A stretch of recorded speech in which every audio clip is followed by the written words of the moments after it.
Welcome back to my little creative corner of the internet. And welcome to another day of Junk Journal January. So let's grab our junk journals or our sketchbooks and let's dive into day 17 and the prompt of fragile. For today's prompt I was a bit hesitant at first. It wasn't really the prompt that I had something in mind I wanted to do from the start. So here I'm just flipping through my junk journal and deciding on what page I want to fill up with the art for today's prompt. And as the junk journal is getting fuller and fuller each day, I feel like it gets a bit harder to find the right space. But here I just decided on a super plain written text kind of spread. And I started with the daily little tag that says day 17 because that was the one part I was sure about that I wanted it to include somewhere into today's spread. But then I had to just do a bit of thinking and getting inspired, finding an idea, and I first started by looking through some of the old magazines I had in my stash to journal with. And at that point I feel like I didn't really knew what I wanted to do, but then I stumbled on those kind of vases inspired fashion pictures and runway models, and I thought like, oh yeah, vases are kind of fragile, so let's take this one out. And then here I just flipped through the Vogue and decided this girl that has the nail polish dripping could be an interesting fit to include into the spread. But I still felt like I don't know if it's fitting the prompt very well, if it's just the material of the vases that brings in the fragile aspect of it all. But on the other hand, I didn't have any kind of idea how I could include it.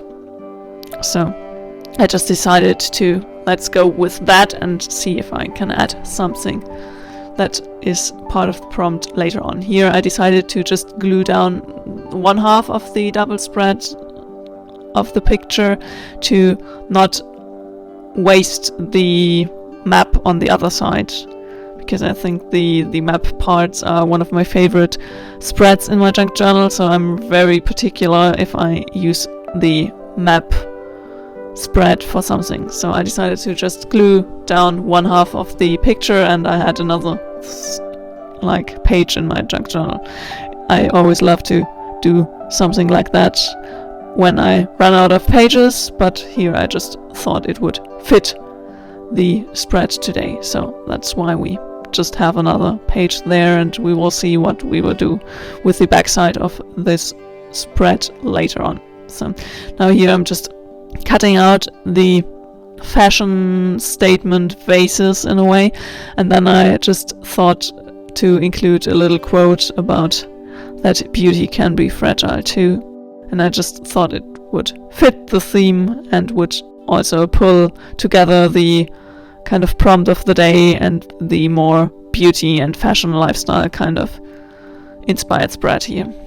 It's a more simple, not so artsy kind of spread, but I'm fine with that as well. I feel like when I create my junk journals pages, I always allow myself to do more collagey bits and bobs, and I don't get too hard on myself when I do a more simple and not so drawing heavy spread in those compared to my sketchbooks, where I always want to make it more artsy and more creative, or more, I don't really know. I feel like collage can be super creative and fun as well, and there's nothing wrong with being creative in that way, and I don't want to really rank those creativities, but in a way I always feel like I have to draw something, or I turn to more drawing heavy kind of spreads when I work in my usual sketchbook or in my normal art journals. So that's something I find really refreshing about my junk journal spreads as well,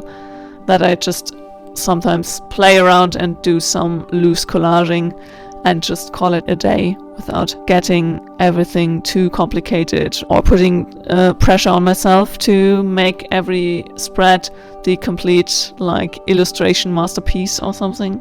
That's something I like about the junk journaling, and I feel like it's part of it because you don't have the pressure of the fresh page. At least that's the way how I explain it to myself, that I feel like because you start with an already something on the page, it's less pressure to, or you don't feel the pressure of the perfect potential of a white sketchbook spread in a way. So that's why I really think everybody who really wants to get into journaling or art journaling or just being creative, documenting your life, junk journaling is the perfect place to start and just document your life, get creative, experiment, do some collaging, collect memorabilia or memories, tickets, receipts, whatever you want to get into journaling or sketchbooking for. Junk journaling is the way to go, I would say. So, how's your junk journal January going so far? I'm really happy with how mine is turning out so far. And I hope you enjoyed today's video again. Let me know in the comments down below, what was your reason to start junk journaling? I would absolutely love to hear from you.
Thanks so much for watching. I hope you enjoyed today's video. If you did, a thumbs up would make me really happy.